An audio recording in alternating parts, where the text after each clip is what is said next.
ఈరోజు ప్రజాప్రభుత్వం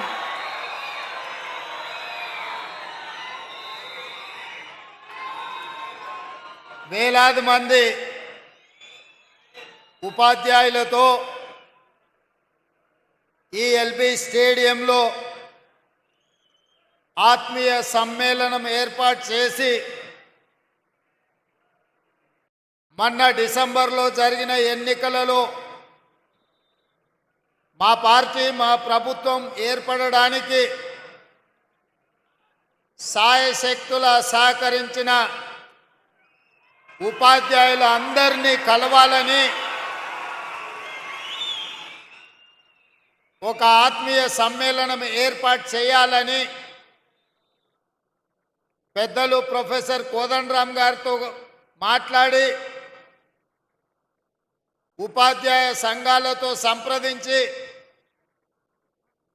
ఎల్బీ స్టేడియంలో మేము పదవీ బాధ్యతలు తీసుకున్నామో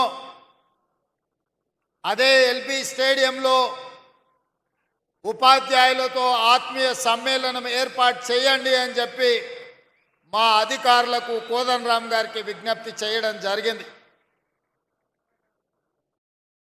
ఈరోజు ఆత్మీయ సమ్మేళనంలో భాగంగా వేదిక మీద మా మంత్రివర్యులు పొన్నం ప్రభాకర్ గారు, మా సహచర శాసనసభ్యులు, ప్రభుత్వ సలహాదారులు, తెలంగాణ చీఫ్ సెక్రటరీ గారితో పాటు విద్యాశాఖకు సంబంధించిన అధికారులు, వివిధ ప్రజాప్రతినిధులు తెలంగాణలో దాదాపుగా 30,000 పాఠశాలలో ఉన్న ఉపాధ్యాయులు అందరూ కూడా వేలాదిగా తరలి వచ్చి ఈ ఆత్మీయ సమ్మేళనంలో పాల్గొన్నందుకు మీకు అందరికీ మనస్ఫూర్తిగా ధన్యవాదాలు, కృతజ్ఞతలు. మిత్రులారా,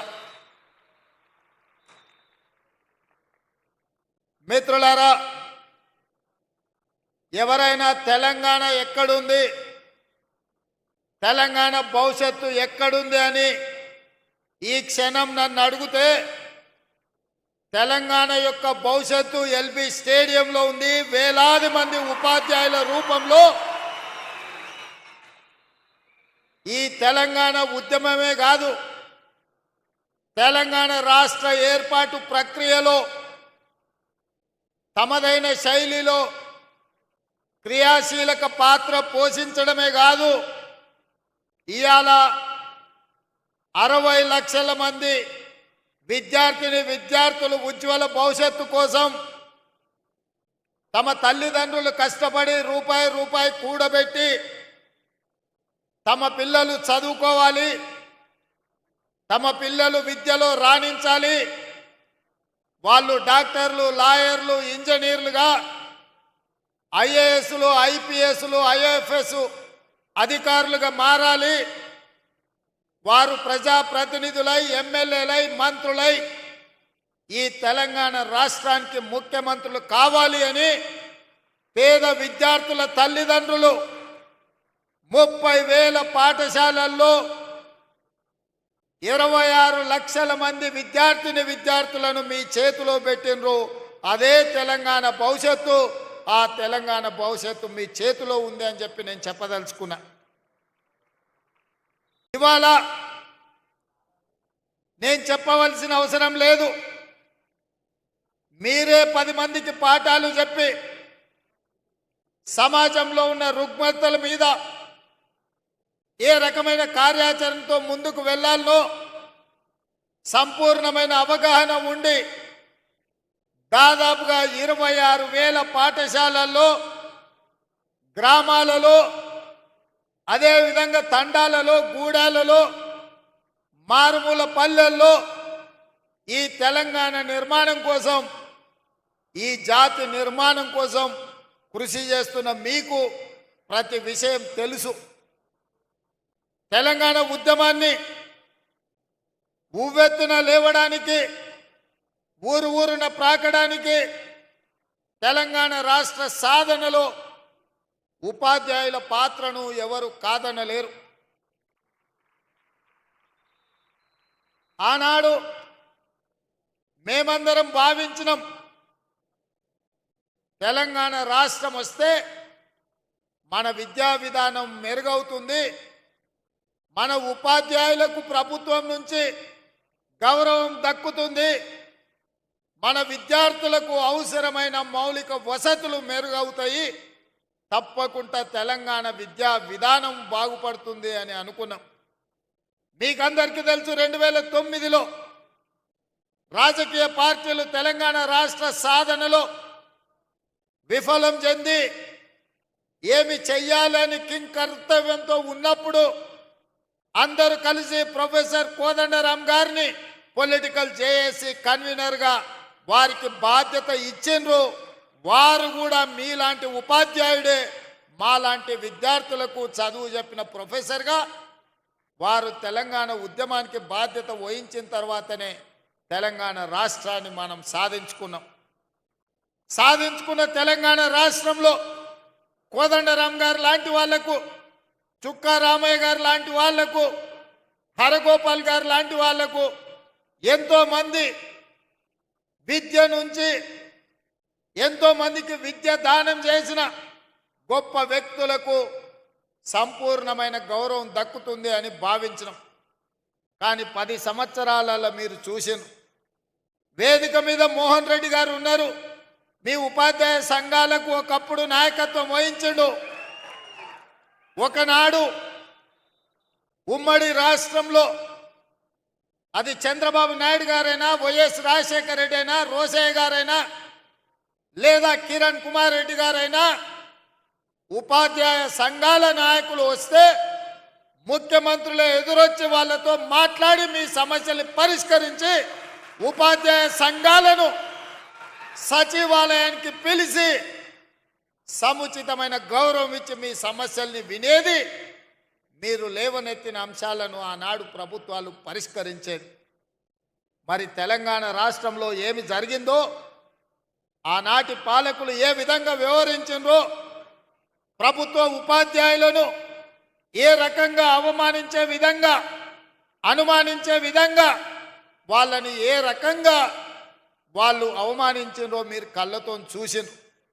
అందుకే నేను ముఖ్యమంత్రిగా బాధ్యత చేపట్టిన తర్వాత బడ్జెట్కు సంబంధించి విద్యకు ప్రాధాన్యత ఉండాలి, పేదవాడు చదువుకున్నప్పుడే తెలంగాణ బాగుపడుతుంది, తెలంగాణ యొక్క లక్ష్యం, తెలంగాణ రాష్ట్రం యొక్క సాధన ప్రజలకు చేరుతుంది అని చెప్పి 7.3% ఈసారి విద్యకు 21,000 కోట్ల పైగా ఈరోజు విద్యకు నిధులు కేటాయించడం జరిగింది.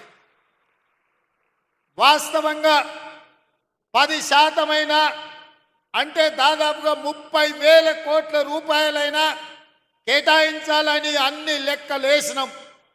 కానీ ప్రభుత్వం ఇంతకు ముందే ఇచ్చిన హామీలు, చేయవలసిన పనులు, చేపట్టవలసిన బాధ్యతలతో 10% నిధులు ఇవ్వాలనుకున్న వీలు కాకపోతే 7.3%తోని 21,000 కోట్ల పైగా ఈరోజు విద్యాశాఖకు నిధులు కేటాయించడం జరిగింది. ఈరోజు నేను మీ ద్వారా ఒకే ఒక మాట అడగదలుచుకున్నా, చెప్పదలుచుకున్నా, రేపటి తెలంగాణ భవిష్యత్తు మీ చేతుల్లో ఉంది. కొన్ని వాస్తవాలను కూడా ఈరోజు మనం మాట్లాడుకోవాలి. తెలంగాణ రాష్ట్రంలో 40,000 పైచిలకు పాఠశాలలుంటే ప్రభుత్వ ఆధీనంలో 30,000 పాఠశాలలు ప్రభుత్వ ఆధీనంలో ఉన్నాయి. 30,000 పాఠశాలలో 26 లక్షల మంది విద్యార్థులు ఉన్నారు. కానీ అదే ప్రైవేట్లో 10,000 పాఠశాలలుంటే 33 లక్షల మంది విద్యార్థులు ఈరోజు ప్రైవేట్ పాఠశాలల్లో చదువుకుంటున్నారు. నేను ఈరోజు ఈ ఆత్మీయ సమ్మేళనంలో మా ఉపాధ్యాయులను నేను ఒకటే అడుగుతున్నా, ప్రైవేటు పాఠశాలల్లో మీకంటే గొప్పగా చదువుకున్నోళ్ళు, మీకంటే ఎక్కువ చదువుకున్నోళ్ళు టీచర్లు ఉన్నారా? ఒక్కసారి ఆలోచన చేయండి. ఇవాళ మీలో ఎంఏ బిఎడ్ చదువుకున్నోళ్ళు, లేదా డాక్టరేట్లు చేసిన వాళ్ళు, ఉన్నత చదువులు చదువుకున్నోళ్ళు మీలో ఉన్నారు, ఉపాధ్యాయులుగా ఉన్నారు. కానీ అదే ప్రైవేట్ పాఠశాలల్లో ఇంటర్ పాస్ అయ్యో డిగ్రీ ఫెయిల్ అయ్యో మీలో సగం చదువు లేని వాళ్ళు ఇవాళ ప్రైవేట్ పాఠశాలల్లో పాఠాలు చెప్తున్నారు. మరి 10,000 పాఠశాలల్లో 33 లక్షల మంది విద్యార్థులు అక్కడుంటే 30,000 పాఠశాలల్లో 26 లక్షల మంది విద్యార్థులు ఇవాళ మన ప్రభుత్వ పాఠశాలల్లో ఉన్నారు. అంటే ఎక్కడో ఒక లోపం ఉన్నది. ఆ లోపం పాలకులైన మా వైపు నుంచి కూడా ఉండొచ్చు. నేను టీచర్లను బ్లేమ్ చేయదలుచుకోలేదు. ప్రభుత్వం సరైన విధంగా నిర్వహించకపోవడం, మౌలిక వసతులు ఏర్పాటు చేయకపోవడం, కనీసం పాఠశాలల్లో ఊడవడానికో తూడవడానికో, కనీసం టీచర్లకు తాగడానికి మంచినీళ్ళు ఇవ్వడానికి పారిశుద్ధ్య కార్మికులు లేకపోవడం కూడా కావచ్చు. ప్రభుత్వ పాఠశాలల గ్రామాలలో ఉండే ప్రజాప్రతినిధులు ఎండాకాలం సెలవులు వస్తే బర్ల కొట్టంగా మార్చి ప్రభుత్వ పాఠశాలల బర్రెల్ని కట్టేసే పరిస్థితులు కూడా గ్రామాలలో ఉన్నాయి. కనీసం ఆడపిల్లలు లేదా మహిళా టీచర్లు స్కూల్కి వస్తే పొద్దు నుంచి సాయంత్రం వరకు ఉంటే కనీసం టాయిలెట్స్ వసతి కూడా ప్రభుత్వాలు కల్పించకపోవడం కూడా ఒక కారణం అయి ఉండొచ్చు. ఇవాళ ఆడపిల్లలు చదువుకోవాలి అంటే మగపిల్లలకి ఏదైనా వెసులుబాటు ఉండొచ్చు.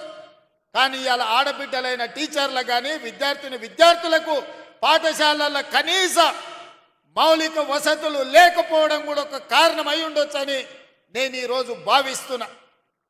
కనీసం పాఠశాలల్లో టీచర్లకు మంచినీళ్ళు ఇవ్వడానికో పాఠశాలను ఊడవడానికో కూడా చిన్న చిన్న పారిశుద్ధ్య కార్మికులు లేకపోవడం కూడా ఇవాళ మనం ఆలోచన చేయాల్సిన అవసరం ఉన్నది మిత్రులారా. అందుకే ఈరోజు ఈ ప్రభుత్వం స్పష్టంగా పాఠాలు చెప్పే టీచర్లకు గత 10 సంవత్సరాలలో నాకు తెలిసి ఏనాడు కూడా 1వ తారీఖు నాడు జీతాలు ఇచ్చిన సందర్భం లేదని నేను భావిస్తున్నా.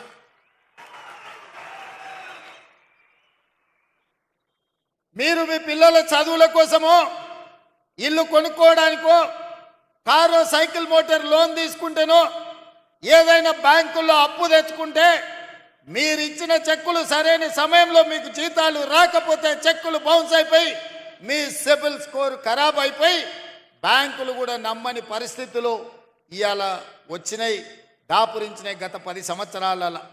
అందుకే నేను ఆలోచన చేసిన మొట్టమొదట ప్రభుత్వం ఒక యజమాని, ఆ యజమాని పరిధిలో పనిచేసే దాదాపుగా 5 లక్షల మంది ఉద్యోగులకు తమ యజమాని మీద విశ్వాసం ఉండాలి, తమ యజమాని మీద నమ్మకం ఉండాలి.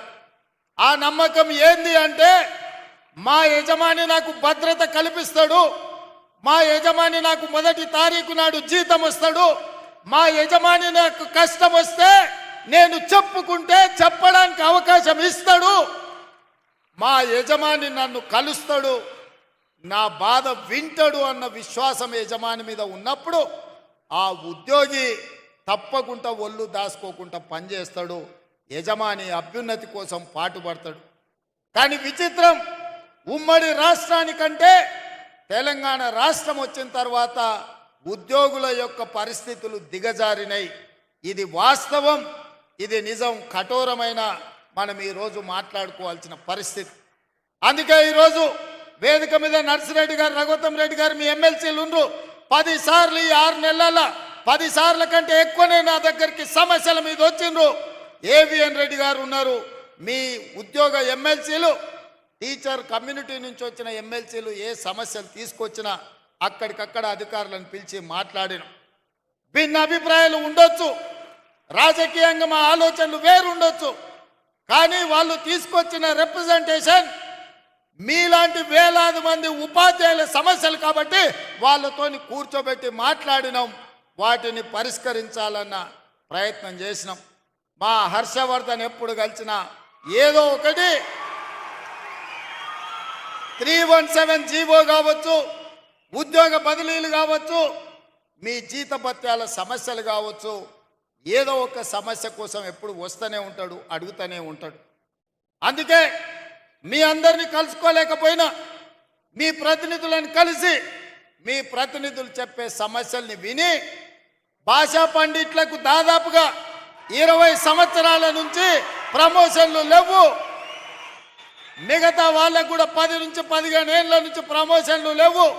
పెద్దలు కోదండరామ్ గారు చెప్పినట్టు మా జీవిత కాలంలో ఒక్క ప్రమోషన్ అయినా చూస్తామా, చూడకుంటేనే రిటైర్ అయిపోతామని ఆవేదన చెందుతున్నారని నా దృష్టికి తెచ్చింది. బదిలీల విషయం మీకు తెలుసు. టీచర్లను ముట్టుకోవాలంటే ఎవరైనా భయపడతారు. తేనెటీగల గురించి మీకు తెలుసు కదా. తేనెటీగలు ఎవరి జోలికి పోవు, వాటంతటా అవి ఉంటాయి.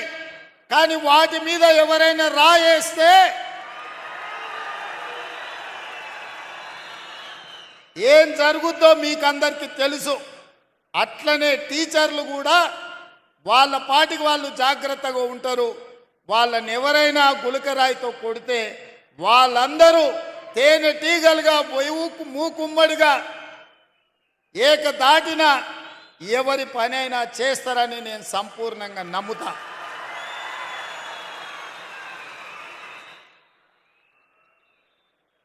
నన్ను చాలామంది భయపెట్టిండ్రు టీచర్ల ప్రమోషన్ల విషయం ప్రస్తావించినప్పుడు. సార్ ఎవరి జోలికైనా పోవచ్చు కానీ టీచర్ల జోలికి పోకు సార్ అని అంటే నేను అన్నా. బదిలీల విషయం అప్పుడు కూడా అదే మాట చెప్పినారు. నేను ఒకే ఒక మాట చెప్పిన, మనకు స్వార్థం ఉంటేనో, మనకు వాళ్ళకి అన్యాయం చేయాలన్న ఆలోచన ఉంటేనో, వాళ్ళని నమ్మించి మోసం చేసేది ఉంటేనో వాళ్ళతో సమస్య వస్తుంది. 20 ఏళ్ల నుంచి అపరిష్కృతంగా ఉన్న సమస్యల్ని ప్రమోషన్లను ఇవ్వాలి, వాళ్ళ సమస్యల్ని పరిష్కరించాలి. ఏవైనా సమస్యల పరిష్కారంలో చిన్న చిన్న కొత్త సమస్యలు వస్తే ఈ ప్రభుత్వం సావధానంగా వింటుంది. ఈ ప్రభుత్వం ఆ సమస్యలను కూడా పరిష్కరిస్తుంది. నా చిత్తశుద్ధిలో, నా ప్రయత్నంలో లోపం లేనప్పుడు తప్పకుండా టీచర్లు అర్థం చేసుకుంటారు, ఆ టీచర్లు సహకరిస్తారని చెప్పిన. మా అధికారులను అందరినీ, బుర్రా వెంకటేశ్వరం గారిని, దేవసేన గారిని, మిగతా అధికారులందరినీ పిలిచి చెప్పిన, మీరు అందుబాటులో ఉండండి, ఎవరు వచ్చినా మాట్లాడండి, మనం ఏ మంచి లక్ష్యం కోసమో వాళ్ళ కోసమే చేస్తున్న ప్రయత్నాన్ని వాళ్ళకి వివరించండి అని చెప్పిన. ఆ ప్రయత్నం విజయవంతమైంది. ఇవాళ దాదాపుగా 24,000 మంది టీచర్లకు, అదేవిధంగా గురుకులాలతో మొదలు పెడితే 30,000 మంది టీచర్లకు పైగా ఈరోజు ప్రమోషన్లు ఇచ్చినాం. 35,000 మందికి పైగా బదిలీలు చేసినాం. అందుకే ధైర్యంగా ఈరోజు వేలాది మంది టీచర్ల మధ్యలో ఈ రాష్ట్ర ముఖ్యమంత్రిగా ఎల్బీ స్టేడియంలో మీ కుటుంబ సభ్యుడిగా మీ దగ్గరకు వచ్చి నిలబడి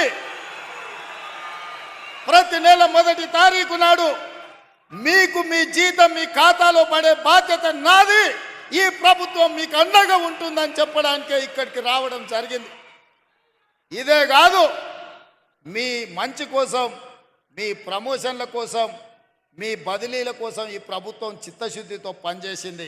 ఇంకేమైనా చిన్న చిన్న సమస్యలు ఉంటే మా దృష్టికి తీసుకురండి, తప్పకుండా వాటిని కూడా పరిష్కరిస్తామని చెప్పి నేను ఈ సందర్భంగా తెలియజేయదలుచుకున్నా. అందుకే మిత్రులారా, ఈ ఆత్మీయ సమ్మేళనంలో రాజకీయం లేదు. ఈ ఆత్మీయ సమ్మేళనంలో ఏ రకమైన ప్రయోజనం ఆశించలేదు. ఒకే ఒక్క ఆలోచన, ఆశ, మీ చేతుల్లో ఈ తెలంగాణ భవిష్యత్తు ఉంది. ఇవాళ ఈ తెలంగాణ బలమైన తెలంగాణగా, అభివృద్ధి తెలంగాణగా, ఆర్థికంగా నిలదొక్కునే తెలంగాణగా మార్చాలి అంటే గ్రామీణ ప్రాంతాలలో, తండాలలో, గూడాలలో, మారుమూల పల్లెల్లో ఉన్న దళిత, ఆదివాసీ, గిరిజనుల, బీసీ పిల్లలు ఇవాళ చదువుకోవాలి. వాళ్లకు చదువు చెప్పి వాళ్ళని డాక్టర్లుగా, లాయర్లుగా, ఇంజనీర్లుగా, ఐఏఎస్, ఐపీఎస్లుగా తీర్చిదిద్దే బాధ్యత మీ మీద ఉంది. అందుకే ఈ తెలంగాణ భవిష్యత్తు మా చేతుల్లో కాదు, మీ చేతుల్లో ఉందని చెప్పడానికే నేను ఇవాళ ఈ సమావేశాన్ని ఏర్పాటు చేసిన. నిన్ననే అనుకుంటా, నిన్న కాదు మొన్న అసెంబ్లీలో ఒక ఆయన అంటుండే, నేను గుంటూరులో చదువుకున్నా, నేను పూనాలో చదువుకున్నా, నేను అమెరికాలో చదువుకున్నా, నాకు గొప్ప గొప్ప చదువు వచ్చు అని. మీరు ఆడ చదువుకున్నారు అన్న నెటకారం చేయబడి మీరు చూసి ఉంటారు టీవీలలో, అసెంబ్లీలో. అప్పుడు నేను లేచి నేను చెప్పిన, కొండారెడ్డిపల్లి ప్రైమరీ స్కూల్లో గవర్నమెంట్ స్కూల్లో చదువుకున్నా అని చెప్పిన, తాండ్రా హై స్కూల్లో చదువుకున్నా అని చెప్పిన, వనపర్తి జిల్లా పరిషత్ హై స్కూల్లో గవర్నమెంట్ జూనియర్ కాలేజీలో చదువుకున్నా అని చెప్పిన, ప్రభుత్వ పాఠశాలలో ప్రభుత్వ టీచర్లు చెప్పిన చదువు, ఆ చదువుతోనే ఇవాళ జిల్లా పరిషత్ మెంబర్గా, ఎమ్మెల్సీగా, ఎమ్మెల్యేగా, ఎంపీగా తెలంగాణ రాష్ట్రానికి ముఖ్యమంత్రి అయినా ప్రభుత్వ టీచర్లు చదువు చెప్తే నేర్చుకున్న నేను ఎవరికి తల వంచకుండా ఆత్మగౌరవంతో నిటారుగా నిలబడి ఇవాళ తెలంగాణ రాష్ట్రానికి ముఖ్యమంత్రి అయి ఏ టీచర్లు, ఏ ప్రభుత్వ పాఠశాలలో పనిచేసే టీచర్లు మాకు చదువు చెప్తే మేము ఇంత ఎత్తు ఎదిగినామో ఇవాళ ఆ టీచర్లను కలవడానికి ఆత్మీయ సమ్మేళనం ఏర్పాటు చేసిన అని చెప్పి ఆ సన్నాసికి చెప్పదలుచుకున్నా. మీ మీద నమ్మకం లేకపోయి ఉండొచ్చు, తెలంగాణ పట్ల విశ్వాసం లేకపోయి ఉండొచ్చు, అందుకే గుంటూరులో పోయి ఆ సన్నాసులు చదువుకొని ఉండొచ్చు, ఆ తర్వాత పూనా అమెరికాకు పోయి ఉండొచ్చు.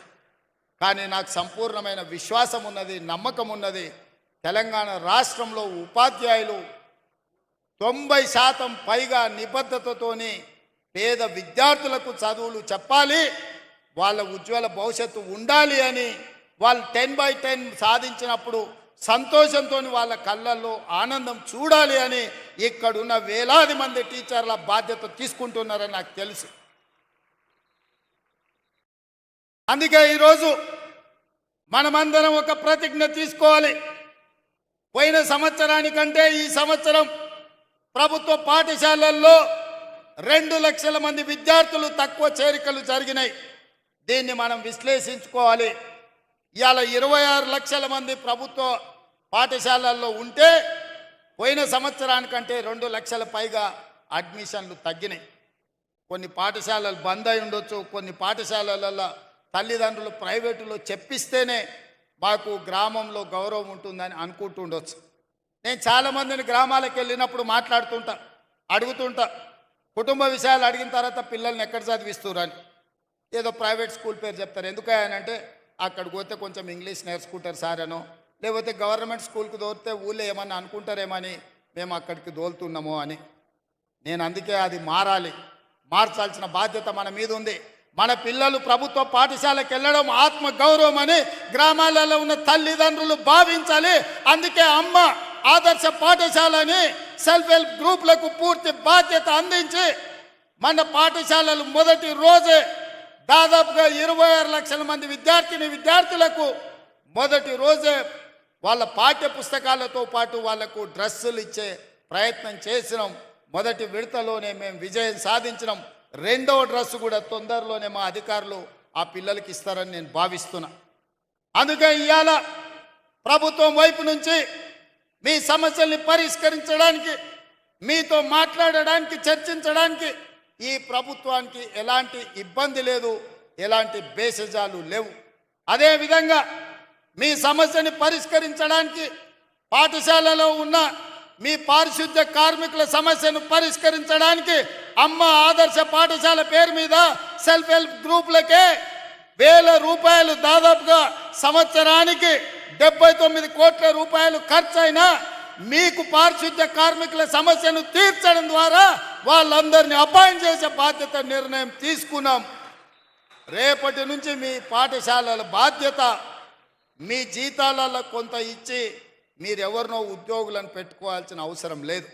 నాకు తెలుసు చాలామంది టీచర్లు తమకు వచ్చిన జీతంలో కొంత పక్కకు తీసిపెట్టి పాఠశాలలో ఊడవడానికో తూడవడానికో పారిశుద్ధ్య పనులు టీచర్లు వాళ్ళ జీతాల నుంచి నిధులు కేటాయించి చేస్తున్నారు. మీరు కష్టపడ్డ సొమ్ము మీ ఇంటికి తీసుకుపోయే విధంగా రూపాయి కూడా మీరు ఖర్చు పెట్టాల్సిన అవసరం లేకుండా ఇవాళ సెల్ఫ్ హెల్ప్ గ్రూపులకే ప్రతి పాఠశాలలో పారిశుద్ధ్య పనులు చేయడానికి వాళ్ళ ఖాతాలో డబ్బులు వేయాలి, రూపాయి భారం మీ మీద పడొద్దని ఇవాళ నిర్ణయం తీసుకున్నాం. అదేవిధంగా వ్యవసాయానికి ఉచిత కరెంట్, ఇళ్లల్లో ఉచిత కరెంట్, ఇన్ని ఉచిత కరెంట్లు ఇచ్చినప్పుడు పాఠశాలల్లో కంప్యూటర్లు ఉండాలన్నా, లేకపోతే సాంకేతిక నైపుణ్యం పెరిగిన ఈ సందర్భంలో మీరు అక్కడ వాళ్ళకి విద్య చెప్పాలి అని అంటే విద్యుత్ ఉండాలి. మీ విద్యాశాఖ మీ విద్యుత్ బిల్లులు చెల్లించరు. విద్యుత్ శాఖ వాళ్ళేమో బిల్లులు కట్టకపోతే మీకు కరెంట్ ఇయ్యరు. నేను ఆలోచన చేసిన, రైతులకు ఇచ్చినప్పుడు, పేదవాళ్లకు 200 యూనిట్లు ఉచితంగా ఇచ్చినప్పుడు, తెలంగాణ జాతి నిర్మాణము, తెలంగాణ భవిష్యత్తు పాఠశాలల్లో ఉంటే పాఠశాలల్లో ఎందుకు ఉచితంగా విద్యుత్ ఇవ్వద్దు? తెలంగాణ రాష్ట్రంలో ఉన్న 30,000 పాఠశాలల్లో ఉచితంగా విద్యుత్ ఇవ్వండి. ఆ భారాన్ని రాష్ట్ర ప్రభుత్వమే తీసుకుంటుంది. అది నా బాధ్యత అని చెప్పి ఈరోజు మీ పాఠశాలల్లో కూడా ఉచిత విద్యుత్తుకు ఏర్పాట్లు చేయండి అని చెప్పి మా ప్రభుత్వ అధికారులకు నేను ఆదేశాలు ఇచ్చిన. అందుకే మిత్రులారా, వేదిక మీద ఉన్న పెద్దలతో పాటు ఇక్కడికి విచ్చేసిన వేలాది మంది ఉపాధ్యాయులతో నా విజ్ఞప్తి ఒక్కటే, ఇవాళ ఈ తెలంగాణ భవిష్యత్తు మీ చేతిలో ఉంది. ఈ తెలంగాణ పునర్నిర్మాణం మీ చేతుల్లోనే ఉంది. ప్రభుత్వ పాఠశాలలు బాగుపడ్డప్పుడు, పేదవాళ్ళ పిల్లలు చదువుకున్నప్పుడు, దళితులు, గిరిజనులు, ఆదివాసీలు, బలహీన వర్గాలకు, మైనారిటీలకు సంబంధించి, మహిళలకు సంబంధించిన పిల్లలు ఈరోజు పాఠశాలల్లో చదువుకొని బాగుపడితేనే ఈ తెలంగాణ బలపడుతుంది. ఈ తెలంగాణ బలపడితేనే ప్రపంచంతో మనం పోటీ పడతాం. ఇవాళ ఈ తెలంగాణ బలపడాలి అని అంటే మనమందరం కార్యదీక్షతో పని చేయాలి. మనందరం ఈ తెలంగాణలో కేజ్రీవాల్ 3 సార్లు ఢిల్లీలో గెలిచిండంటే ఎందుకో మీకు తెలుసా మిత్రులారా? బస్తీలలో ప్రభుత్వ పాఠశాలలను మెరుగుపరిచిండు, మెరుగైన విద్యను పేదవాళ్లకు చేర్చిండు. కాబట్టే ఢిల్లీలో కేజ్రీవాల్ 3 సార్లు ముఖ్యమంత్రిగా గెలిచిండు. మరి ఇప్పుడు నేను అడుగుతున్న మిత్రులారా, మళ్ళోసారి నన్ను ఇక్కడ చూడాలంటే మీరు పని చేయాలి. మళ్ళోసారి ఈ తెలంగాణ రాష్ట్రంలో ప్రజాప్రభుత్వం ఉండాలి. మళ్ళీ తెలంగాణ దొరల గడిలలో బందీ కాకూడదు. పేద ప్రజలకు విముక్తి జరగాలి. పేదలు అనుకున్న లక్ష్యం చేరాలి. పేదవాడు ఆత్మగౌరవంతో బతకాలి. ఈ తెలంగాణ నిర్బంధాల మధ్య కొనసాగకూడదు. ఈ తెలంగాణ నిర్బంధ సంఖ్యలు తెగాలి అనంటే మీరు పేదలకు చదువు చెప్పాలి. మీరు పేదలకు చదువు చెప్పినప్పుడే, పేదలకు విద్యను అందుబాటులోకి తెచ్చినప్పుడే ఈ ప్రభుత్వానికి మంచి పేరు వస్తుంది. మా మిత్రులు, ప్రజాప్రతినిధులు, నా సహచరులు అంతా బాగుంటే వాళ్ళకందరికీ హోదాలు వస్తాయి. కానీ వాళ్ళందరికీ హోదాలు రావాలంటే అంతా బాగా మీరే చూడాలి. నా బాధ్యత మీదే. మీరే మా ప్రభుత్వానికి బ్రాండ్ అంబాసిడర్లు. మా ప్రభుత్వం సంపూర్ణంగా మిమ్మల్ని విశ్వసిస్తుంది. ఈ ప్రభుత్వం మొన్న నిలబడ్డదన్నా, రేపు మళ్ళీ గెలవాలన్నా ఈ ఉపాధ్యాయుల సహకారం ఉండాలి. పేదలకు విద్యను నేర్పండి. పేదలను బడి బయట పిల్లల్ని బడికి తీసుకురండి. మీకు ఏం కావాలనో అన్ని ఇచ్చే బాధ్యత నాది. పేదలకు విద్య నేర్పించే బాధ్యత మీది. అప్పుడే మన తెలంగాణ, సాధించుకున్న తెలంగాణ ప్రజా ప్రయోజనం చేకూరుతుంది. అదేవిధంగా స్పోర్ట్స్ మీద కూడా ఇవాళ పాలసీలు తీసుకొస్తున్నాం. గ్రామీణ ప్రాంతాల నుంచి మండల కేంద్రాలలో కూడా మినీ స్టేడియంలు నిర్మించాలన్న ఆలోచన కాంగ్రెస్ పార్టీ చేస్తుంది. తప్పకుండా క్రీడల పట్ల విద్యార్థులను మళ్లించాలి.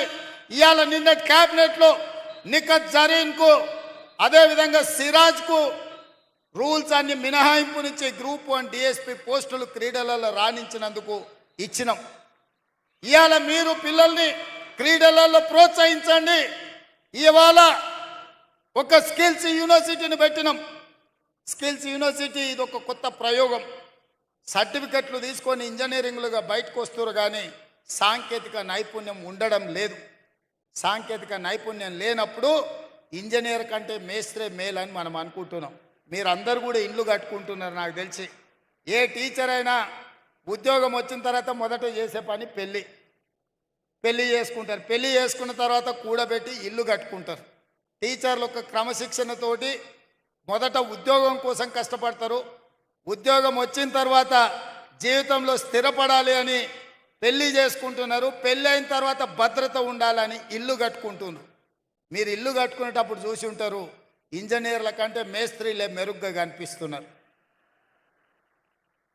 వాళ్ళు ఇంజనీరింగ్ సర్టిఫికెట్ పట్టా పొందుతున్నారు, కానీ సాంకేతిక నైపుణ్యం ఉండడం లేదు.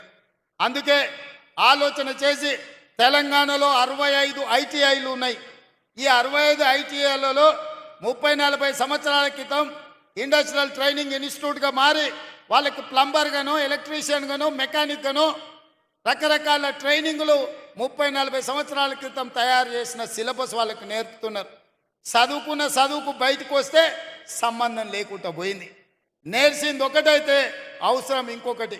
అందుకే ఆలోచన చేసి ముఖ్యమంత్రి అయిన తర్వాత రాష్ట్రంలో ఉన్న 65 ఐటీఐలను అన్నిటిని పరిశీలించి ఇవి ఏమాత్రం ఉపయోగం లేదు అని టాటా కంపెనీతో మాట్లాడి 2400 కోట్ల రూపాయలతోటి అందులో 86% అంటే దాదాపుగా 2100 కోట్లు టాటా సంస్థ కేటాయించింది.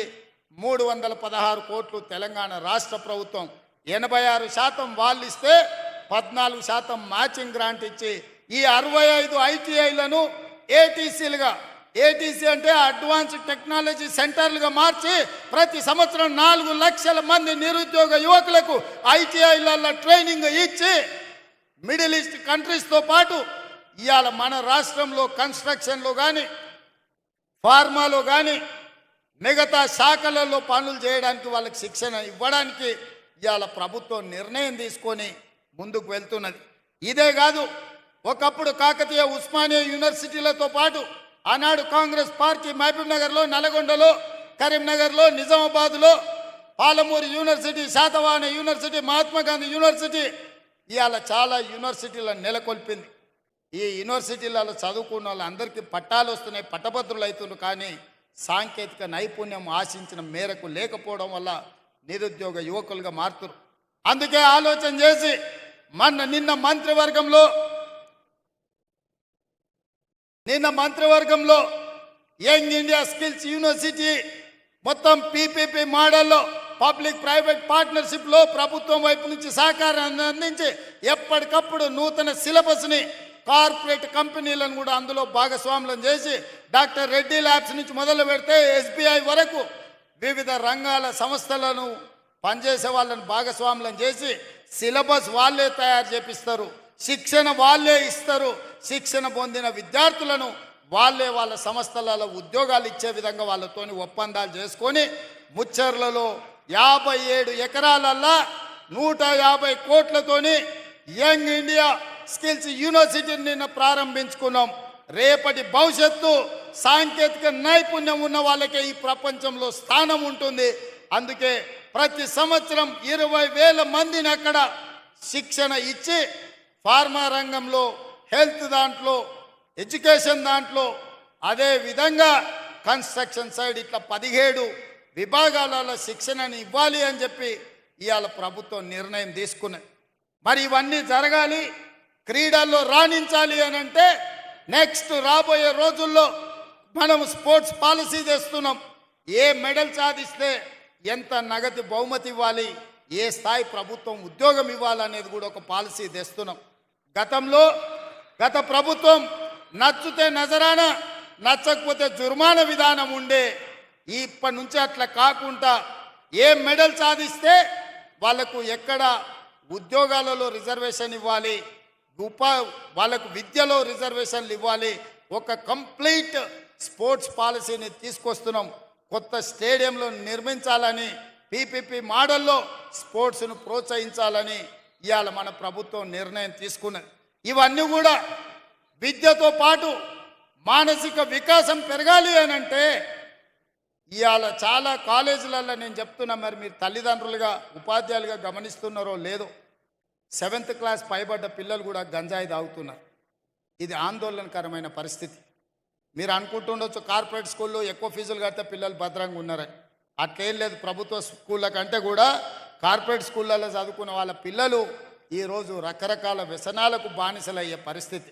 ఎందుకంటే పెద్ద పెద్ద వాళ్ళు కూడా నాకు వచ్చి చెప్పుకుంటుంటారు అప్పుడప్పుడు, మా పిల్లల పరిస్థితి బాగలేదు, గంజాయి డ్రగ్స్కి తెలియని వయసులో వాళ్ళు అలవాటైంది, ఏం చేయాలో మాకు తెలియట్లేదు, మీరు చర్యలు తీసుకోండి. అందుకే ఈరోజు గంజాయి మీద, డ్రగ్స్ మీద ఉక్కు పాదం పెట్టి తొక్కుతున్నా. మీరు చూసి ఉంటారు, ఎంత గొప్పోడైనా ఏ సెలబ్రిటీ అయినా మెడల మీద 4 దెబ్బలు కొట్టి లోపలికి దొయ్యండి అని చెప్పి ఈ మధ్యకాలంలో దొరికినట్టే లోపలేపిస్తున్నా. ఎవరు ఎన్ని ఒత్తిళ్లు తెచ్చినా ఎవరిని వదలకుండా ఇవాళ ఈ గంజాయి మొక్కల్ని ఏరేసే పనిలో ఉన్నాం. తెలంగాణ తులసి వనం లాంటి తెలంగాణలో గంజాయి మొక్కల్ని పీకాల్సిన బాధ్యత మీ మీద కూడా ఉన్నది. ఇవాళ విద్యార్థులు బానిసలు కాకుండా చూడవలసిన బాధ్యత మన మీద ఉన్నది.